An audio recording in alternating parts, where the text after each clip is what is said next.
अस्सलामुअलैकुम दोस्तों, आज मैं इस लेक्चर में आप सबको इनडायरेक्ट प्रूफ से रिलेटेड क्वेश्चंस करवाऊंगा। तो उससे पहले कुछ पुराने क्वेश्चंस हैं इसके डायरेक्ट प्रूफ से रिलेटेड। अब यहाँ पे देखें क्या लिखा हुआ है। वो कहता है कि आपने प्रूफ करना है कि अगर हम दो इंटीजर का सम करें और अगर वो इवन है तो उसका डिफरेंस भी जो है वो इवन आना चाहिए। सबसे पहले तो हम कोई दो वेरिएबल्स को लेट कर लेते हैं। मैंने कहा कि सपोज कर लें ए और बी जो है वो दो इंटीजर्स हैं। अकॉर्डिंग टू अबव कंडीशन उसने ये कहा है कि इन दोनों का जो सम है वो इवन होना चाहिए।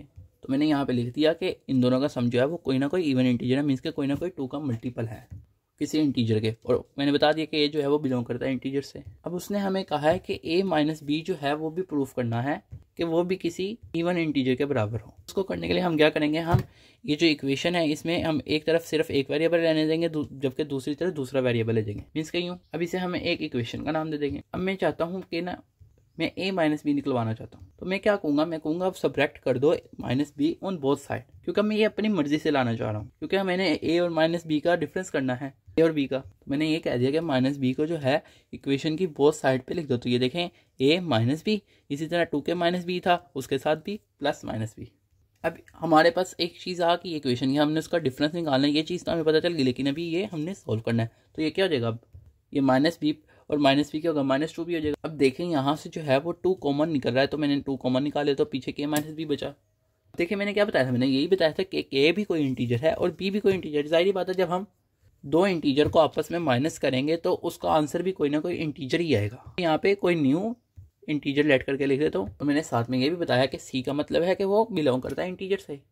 तो अब ये जो है k माइनस बी की जगह क्या आ जाएगा, c आ जाएगा। अब देखें हमारा जो a माइनस बी है वो भी किसी इंटीजर का 2 का मल्टीपल है, तो हम कहेंगे कि इसका डिफरेंस भी जो है वो भी इवन है। तो हमने यही चीज़ प्रूफ करनी थी। ये नेक्स्ट क्वेश्चन भी डायरेक्ट प्रूफ से करना है। इसमें उसने ये बताया कि हमने दो रैशनल नंबर का सम करना है और बताना है कि वो भी जो आया आंसर उनका वो भी कोई ना कोई रैशनल है। अब रैशनल नंबर जैसा कि आप जानते हैं कि पी आवर क्यू की फॉर्म में होते हैं। मीन्स कहीं तो पी का मतलब होता है कि वो भी कोई ना कोई इंटीजर और क्यू का मतलब भी होता है कि वो भी कोई ना कोई इंटीजर से बिलोंग करते हैं। मगर वो जो नीचे वाला जो इंटीजर है वो हमेशा 0 के इक्वल नहीं होगा, उसके अलावा ही कोई ना कोई नंबर होगा। पी हमारा कुछ भी हो सकता है, 0 भी हो सकता है, मगर क्यू जो है वो 0 नहीं होगा। और इसमें एक और चीज़ होती है कि पी और क्यू के दरमियान जो होता है वो कोई कॉमन फैक्टर भी नहीं होता, तभी हम कहते हैं कि ये रैशनल नंबर है। जैसा कि मिसाल के तौर पे ये देखें 5/2 ये भी एक रैशनल नंबर है। ये देखें पी आवर क्यू की फॉर्म में है और इस चीज इन कंडीशन को होल्ड कर रहा है। और देखें इनके दरमियान कोई कॉमन फैक्टर नहीं है, ठीक है 1 है, मगर 1 के अलावा कोई और इनके दरमियान कॉमन फैक्टर नहीं है। अब देखें आप कहेंगे, ये देखें 16/4 आप कहेंगे ये भी एक रैशनल नंबर है, लेकिन इनके दरमियान तो कॉमन फैक्टर है, तो ये फिर कैसे रैशनल हुआ। देखिए जब आप इसे डिवाइड करेंगे तो हमारे पास फाइनल आंसर क्या आएगा, ऐसे आएगा ना 4 1 4 और 4 4 16।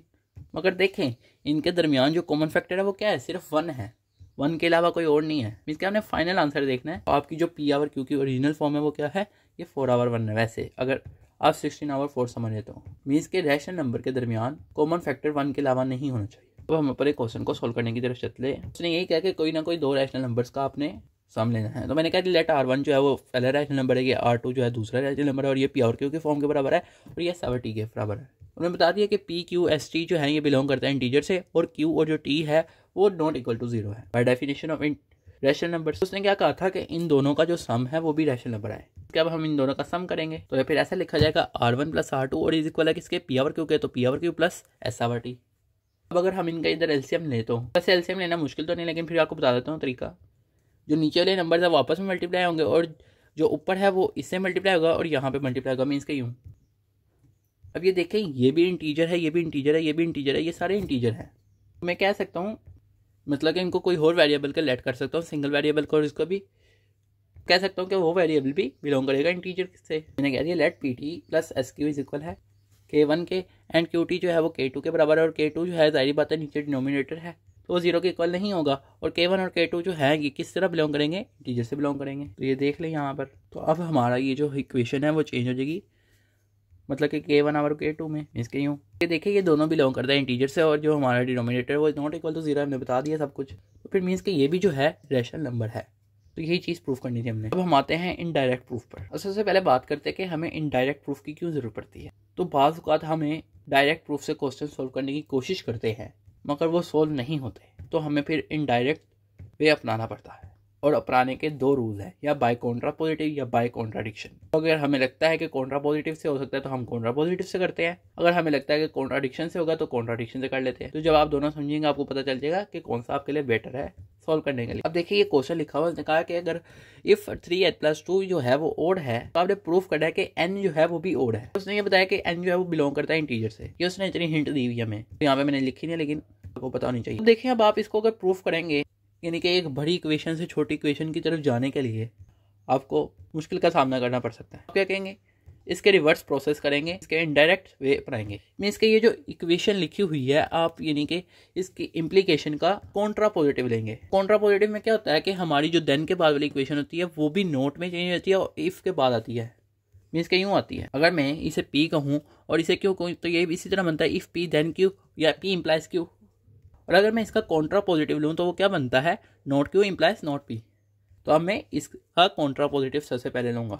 तो नॉट क्यू क्या है, n इज नॉट ऑड होगा, फिर मतलब कि n ऑड नहीं है, इसके n इवन है। तो उसके बाद देन आएगा और क्या लिखा हुआ है, नॉट p। नॉट p का मतलब 3n+2 इज नॉट ऑड, इसके 3n+2 जो है वो इवन है, ऑड नहीं है। अब हमने अपनी जो इम्प्लीकेशन हमें दी गई थी उसका कॉन्ट्रा पॉजिटिव ले लिया। अब इसके बाद बिल्कुल हमने उसी तरह करना है जैसे हम पहले करते हैं क्वेश्चन। तो हम कहेंगे जैसा कि n जो है उसने बताया कि n इवन है, तो हम कहेंगे फिर n जो है वो कोई ना कोई 2 का मल्टीपल होगा किसी इंटीजर का। और हमने बता दिया कि वो जो है वेरिएबल वो इंटीजर से बिलोंग करता है। हमने प्रूफ करना है 3n+2 क्या है, फिर 3n+2 की जगह क्या आ जाएगा 3, n की जगह क्या आ जाएगा 2, क्या आ जाएगा +2। तो फिर ये इस तरह जगह से इसके +2। अब देखिए इधर क्या कॉमन आ रहा है, इधर हमारे पास 2 कॉमन आ रहा है, 2 कॉमन निकाल लेंगे। अब देखिए जो 3k है ये भी कोई ना कोई इंटीजर होगा, तो हमें नहीं पता कि इवन है या ऑड है। इसी तरह जब हम उसमें +1 करेंगे तब भी हम डिसाइड नहीं कर सकते कि वो इवन है या ऑड है। हाँ हम यूँ कह सकते हैं कि ये जो है ये भी बिलोंग करता है इंटीजर से। मैंने कह दिया ये इज इक्वल है किसी और न्यू वेरिएबल के लेट कर दिया, आप जो मर्जी कर लें। और मैंने बता दिया कि वो जो न्यू वेरिएबल है वो बिलोंग करता है इंटीजर से। तो फिर इसकी जगह क्या देगा 2 × k1। तो हमने यही चीज़ प्रूव करनी थी कि अगर n जो है वो इवन है तो 3n+2 जो है वो भी इवन है, मीन्स के किसी ना किसी 2 का मल्टीपल है किसी इंटीजर के। तो ये चीज़ प्रूव कर दी। इससे रिलेटेड एक और क्वेश्चन देखते हैं। अब नेक्स्ट लिखा हुआ है कि प्रूव करना है कि n³ + 5 जो है अगर ओड है तो आपने प्रूव करना है n जो है इवन हो। फिर अब देखें यहाँ पे भी आपने बड़ी चीज़ से छोटी चीज़ की तरफ जाना है, एक बड़ी इक्वेशन से छोटी इक्वेशन की तरफ जाना है जो कि एक मुश्किल वे है। तो अब जाए क्या करें, इसके रिवर्स कर लें कि कॉन्ट्रा पॉजिटिव ले लें। तो क्या होगा, if n is not even then n³ + 5 is not odd. या हम यूँ कह सकते हैं if n is odd then n³ + 5 is even, क्योंकि हमने कंडीशन का कॉन्ट्रा पॉजिटिव लेना है। फिर उसमें जो है वो जगह भी बदलती है और उनकी निगेशन भी होती है। तो ये चीज़ें हम किस तरह करें, बाय कॉन्ट्रा पॉजिटिव करें, किसके ऊपर, इम्प्लीकेशन के। अब अगर n ऑड है मीन्स के फिर वो यूँ होगा 2k+1 यानी किसी ना किसी 2 का मल्टीपल होगा इंटीजर का और साथ में वैन ऐड हो रहा होगा। तो यहाँ तक तो एक चीज़ हो गई कि n जो है वो ओड है, वो हमने लिख लिया, उसकी जनरल फॉर्म लिख ली। तो हमने क्या प्रूफ करना है कि n³ + 5 जो है वो इवन है। तो फिर यूँ लिखा जाएगा, n की जगह उसकी जनरल फॉर्म लिख दी और क्यूब है तो क्यूब+5 मीन्स कि ये n³ की जगह ये वाला हिस्सा लिखा गया और +5 लिखा गया। अब इसको फार्मूला के तहत ओपन कर लें आप। जैसा कि आप फार्मूला जानते हैं कि पहले एक उसका होता है कॉन्स्टेंट का क्यूब, फिर दूसरे कॉन्स्टेंट का फिर +3 होता है इंटू दोनों होते हैं अलग अलग, और फिर उसके बाद दोनों का सम भी मल्टीप्लाई होता है। जब इसको ओपन किया तो हमारे पास ये आंसर आ गया। अब इसको मजीद हम सिंप्लीफाई करते हैं। यहाँ पर आप गौर करें, यहाँ पर कॉमन क्या आ रहा है, यहाँ पे कॉमन आ रहा है 2।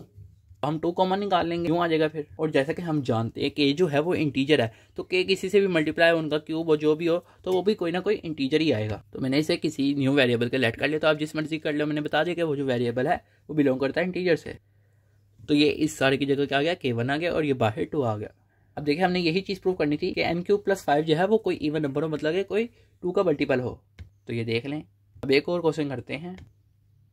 नेक्स्ट लिखा हुआ है कि आपने प्रूव करना है कि अगर n² जो है वो डिविजिबल बाय 25 नहीं हो सकता, तो फिर आपने ये भी प्रूव करना है कि n जो है वो डिविजिबल नहीं हो सकता 5 से। तो देखिए फिर ऊपर वाले क्वेश्चन की तरह क्या करेंगे, इसका कॉन्ट्रा पॉजिटिव ले लेंगे। तो इसको यूँ लिख लिया, मीन्स के if n is divisible by 5 then n² is not is divisible by 25। ये डिविजिबल का क्या मतलब है ये भी आपको पता होना चाहिए। जैसा कि जब हम कहते थे कि अगर n जो है वो कोई इवन नंबर है तो वो मतलब कि 2 का कोई ना मल्टीपल है, मतलब कि किसी इंटीजर का 2 का मल्टीपल है।